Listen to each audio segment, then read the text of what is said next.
बिस्मिल्लाहिर्रहमानिर्रहीम। Dear students, आज हम नेक्स्ट टॉपिक्स की तरफ जा रहे हैं। आपने देखा होगा कि पिछले इसी चैप्टर में जो प्रीवियस टॉपिक हमने डिस्कस किया वो था green house effect and global warming.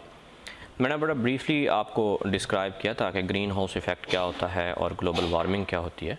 तो आज हम ग्रीन हाउस इफ़ेक्ट से आगे जो ग्लोबल वार्मिंग तक हमने छोड़ा था, आज हम ग्लोबल वार्मिंग को आगे फॉलो करना चाह रहे हैं। देखते हैं कि जी ग्लोबल वार्मिंग क्या है। यहाँ पर हमारे पास जो टॉपिक है वो है global warming and its effect. Global warming and its effect को देखें तो there are 4 effect of global warming. Global warming के हमने 4 इफ़ेक्ट देखने हैं। नंबर 1 क्या है? Accumulation of carbon dioxide in air है, और नंबर 2 चेंज द वेदर है, number 3 melts the glacier and snow caps हैं, और लास्ट पे है राइजिंग द सी लेवल। ये हमारा आज का टॉपिक है। हमने इफ़ेक्ट ऑफ ग्लोबल वार्मिंग को डिस्कस करना है। तो इफ़ेक्ट ऑफ ग्लोबल वार्मिंग जब हम डिस्कस कर रहे हैं तो इसका मतलब है कि हमारे पास जो टॉपिक है उसके अंदर बेसिक पॉइंट क्या हैं।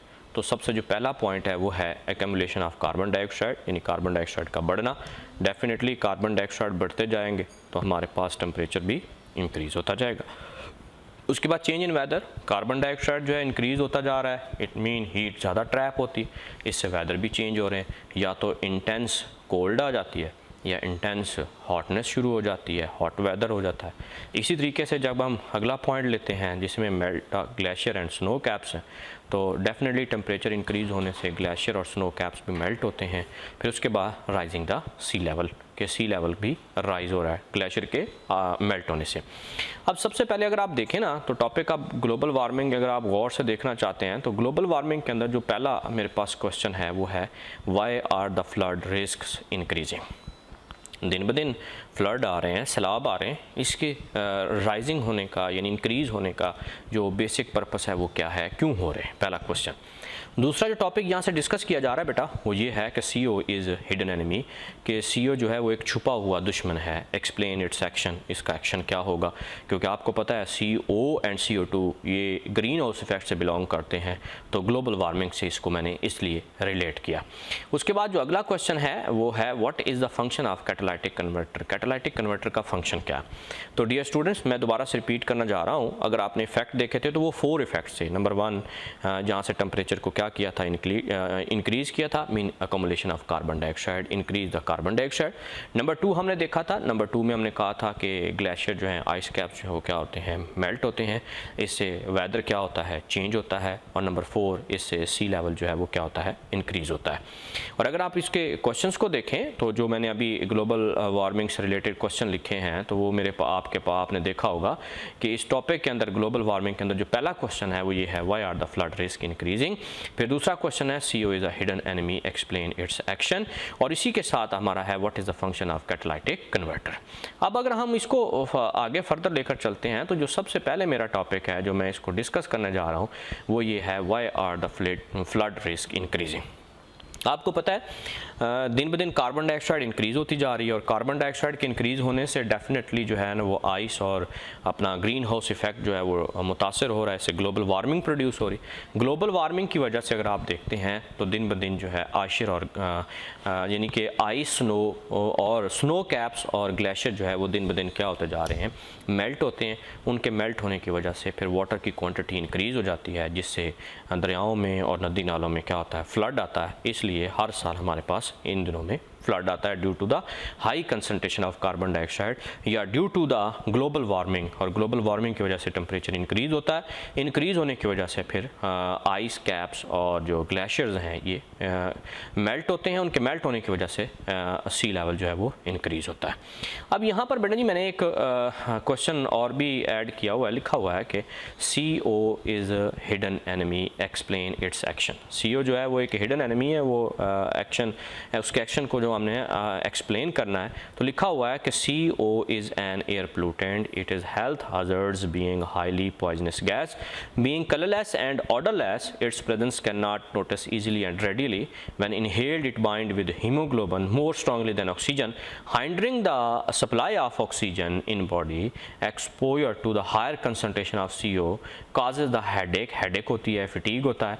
Inhaled for a long time, it results in the causing the ultimately death. This is reason why burning is not allowed and ultimately allowed in a closed places. It is advised to switch off coal and gas heaters cooking range before going to sleep. Dear students, अगर आप यहाँ पर follow करें तो यहाँ पर वादे तौर पर उसने बताया है कि पहली बात तो ये है कि CO जो है एक एयर पोल्यूटेंट है. हमने अभी बताया CO2 एयर पोल्यूटेंट नहीं है, CO एयर पोल्यूटेंट है, यानी कार्बन मोनोऑक्साइड एयर पोल्यूटेंट है. फिर हमने ये भी बताया कि ये हेल्थ हर्डज है. क्यों? क्योंकि ये पॉइजनस गैस भी है. एक और बात भी है, ये पॉइजनस भी है, ये एयर पोल्यूटेंट भी है. फिर इसके साथ साथ बेटा जी ये कलरलेस भी है, ये ऑर्डरलेस भी है. जब ये कलरलेस और ऑर्डरलेस होती है, इसका मतलब है कि ये हमारी बॉडी के अंदर ईजिली इंटर हो जाती है, पेनिट्रेट कर जाती है, हमें पता भी नहीं चलता, ना हमें स्मेल महसूस होती है, ना हमें इसका कलर नज़र आता है कि हम वहाँ से एवैक्यूएट कर जाएँ. तो जैसे हम इनहेल करते हैं तो ये डायरेक्ट हमारी हीमोग्लोबिन के साथ जाकर अटैक करती है. जब ये हीमोग्लोबिन के साथ एक्ट करती है तो ये हीमोग्लोबिन के अंदर डिस्टर्बेंस काज करती है, जिससे ऑक्सीजन को एब्जॉर्ब करने की जो एबिलिटी है वो कम हो जाती है. उस एबिलिटी के कम होने की वजह से फिर हमारी बॉडी के अंदर ऑक्सीजन की डेफिशिएंसी हो जाती है और हमें सफोकेशन होती है और अल्टीमेटली डेथ हो जाती है. जैसे जैसे कार्बन मोनोऑक्साइड हमारी बॉडी के अंदर इंटर होती है बेटे, उसमें यह साबित होता है कि हमारे सर के अंदर कार्बन मोनोऑक्साइड जब हमारी बॉडी में जा रही होती है तो उससे हमें ये फील हो रहा है, उस वक्त हेडेक होती है. हेडेक के साथ साथ अगर आप देखें तो यहाँ लिखा हुआ है, उसने कहा कि फटीग होती है, थकावट होती है, क्योंकि ऑक्सीजन के कम होने की वजह से थकावट होगी, सर में दर्द होगा. जैसे ही सर में दर्द और थकावट होती है, इसका मतलब है कि आप ऐसे एरियाज़ में बैठे हैं जो क्लोज एरिया है, उसके अंदर जो है वो कार्बन मोनोऑक्साइड प्रोड्यूस हो रही है, जिसकी वजह से आपको सफिकेशन होती है. और याद रखें 0.5% भी गैस अगर हमारी बॉडी के अंदर चली गई, कितने परसेंट? 0.5% कार्बन मोनोऑक्साइड हमारी बॉडी में चली गई, इसका मतलब है सडन हमारी डेथ हो जाएगी. इतनी पॉइजनस गैस है फॉर लाइफ. इसलिए हम अमूमन, इसी पैराग्राफ में लिखा हुआ है, इसलिए हम अमूमन जो है ओपन एरिया में बर्निंग को प्रेफर करते हैं as compare to close area. इसीलिए हमें बताया जाता है कि अगर आप रात को सोते हैं तो हीटर और गैस वगैरह जो बर्न कर रही होती हैं उसको क्लोज़ करके सोएं, ताकि वहाँ से कार्बन मोनोऑक्साइड प्रोड्यूस ना हो, क्योंकि ये कार्बन मोनोऑक्साइड जो है ये आपको इफ़ेक्ट करती है. इसके साथ साथ अगर हम अगले टॉपिक की तरफ आते हैं तो हमारे पास लिखा हुआ है what is the function of catalytic converter, कि कैटालाइटिक कन्वर्टर का फंक्शन क्या है. आपने देखा अमूमन आजकल हमारे पास ऑटोमोबाइल्स हैं, गाड़ियां हैं, इनके अंदर कन्वर्टर लगे होते हैं. पहले ज़माने में अगर आप देखते हैं बस चलती थी, ट्रक चलता था, तो उसमें से इतना धुआं निकलता था कि पता चलता था कि यहाँ से कोई बस या ट्रक गुजरा है. लेकिन आज ट्रक भी जा रहे हैं, बस भी जा रही है, डेवा भी जा रही है, कार भी जा रही है, मोटरसाइकिल भी जा रहे हैं, तो इनके अंदर से तो धुआं ही नहीं निकलता. क्यों नहीं धुआं निकलता? क्योंकि इसके अंदर हमने क्या लगाए हुए हैं? कैटालाइटिक कन्वर्टर लगाए हुए हैं कि जो हार्मफुल गैसेस को हार्मलेस गैसेस के अंदर कन्वर्ट कर देते हैं. इट मीन वो हमारे लिए हार्मफुल गैसेस जो हैं वो हार्मलेस बनाकर एटमॉस्फेयर में डालते हैं, जिससे हमारा एटमॉस्फेयर जो है वो पोल्यूटेड होने से बच जाता है, पॉइजनस होने से बच जाता है, वो हमारे लिए हार्मलेस हो जाते हैं. अगर मैं इसको पढ़ता हूँ तो लिखा गया converter should be use as automobile exhaust to so that they convert the carbon monoxide to the carbon dioxide and oxide of nitrogen to nitrogen before it enter the air. Catalytic converter नीचे show किया गया, attach to the automobile exhaust when hot gases pass through the converter harmful pollutants are converted into harmless substance such as carbon monoxide is oxidised to produce carbon dioxide, unburned hydrocarbon oxidised to carbon dioxide and water, while oxide of nitrogen are reduced to nitrogen. बेटा अगर आप गौर करें इस catalytic converter का अगर आप function देखें ना, तो सबसे जो मेजर फंक्शन है, पहला फंक्शन है, वो फंक्शन क्या है? उस फंक्शन में ये बताया जा रहा है कि जो हार्मफुल सब्सटेंस है वो किस में कन्वर्ट हो जाते हैं? हार्मलेस सब्सटेंस के अंदर कन्वर्ट हो जाते हैं. फिर वो कौन कौन से हार्मफुल सब्सटेंस हार्मलेस में आते हैं? नंबर 1 कार्बन मोनोऑक्साइड किस में चली जाती है? कार्बन डाइऑक्साइड में. फिर नंबर 2 जो है अनबर्न्ड हाइड्रोकार्बन जो होते हैं वो कन्वर्ट हो जाते हैं कार्बन डाइऑक्साइड और वाटर वेपर्स में. फिर नाइट्रोजन के जो ऑक्साइड हैं वो कन्वर्ट हो जाते हैं N2 में. डियर स्टूडेंट्स, पिछले टॉपिक के अंदर मैंने आपको बताया था कि N2 is not air pollutant, CO2 भी एयर पोल्यूटेंट नहीं है, तो इसलिए ये हमारे लिए हार्मफुल नहीं है, ये हार्मलेस हैं। तो हमेशा कैटालिटिक कन्वर्टर का काम क्या होता है कि ये हार्मलेस सब्सटेंस को और हार्मफुल सब्सटेंस को हार्मलेस सब्सटेंस में कन्वर्ट कर देते हैं। जो हमारे लिए नुकसानदेह होती हैं उसको हमारे लिए बेनिफिट बना के दे देते हैं। इसलिए हमारे एटमॉस्फेयर के अंदर ये फ्रेंडली इन्वायरमेंट होते हैं, इसलिए गाड़ियों के अंदर कैटालिटिक कन्वर्टर यूज़ किए जाते हैं। अगर मैं इस पूरे टॉपिक को दोबारा से गो थ्रू, नीचे अगर आप देखें डायग्राम, उसने कहा कि कैटालिटिक कन्वर्टर जो है वो साथ अटैच किया गया। जैसे ये वाला हिस्सा जो है ये इसने अटैच किया है किसके साथ, हमारे ऑटोमोबाइल के साथ अटैच किया हुआ है। और exhaust the gas consisting of CO and NO hydrocarbon, 3 basic point है इसमें। CO गैस भी दी गई है, NO गैस भी दी गई है और हाइड्रोकार्बन भी दिए गए हैं। अगर हम इस पोर्शन पे आ जाते हैं तो अगर आप गौर से देखें तो ये एग्जॉस्ट द गैसेज होती हैं और जो CO है वो कन्वर्ट हो जाती है CO2 में, NO जो है वो कन्वर्ट हो जाते हैं N2 में, और हाइड्रोकार्बन जो है वो कन्वर्ट हो जाते हैं कार्बन डाइऑक्साइड एंड वाटर में। तो यूँ हार्मफुल सब्सटेंस किस में चले जाते हैं, हार्मलेस में, जो कि एनवायरमेंट फ्रेंडली इन्वायरमेंट होते हैं। इसकी वजह से हमारे टेम्परेचर को मेंटेन भी किया जाता है और ये हमारे लिए हार्मफुल भी नहीं होते।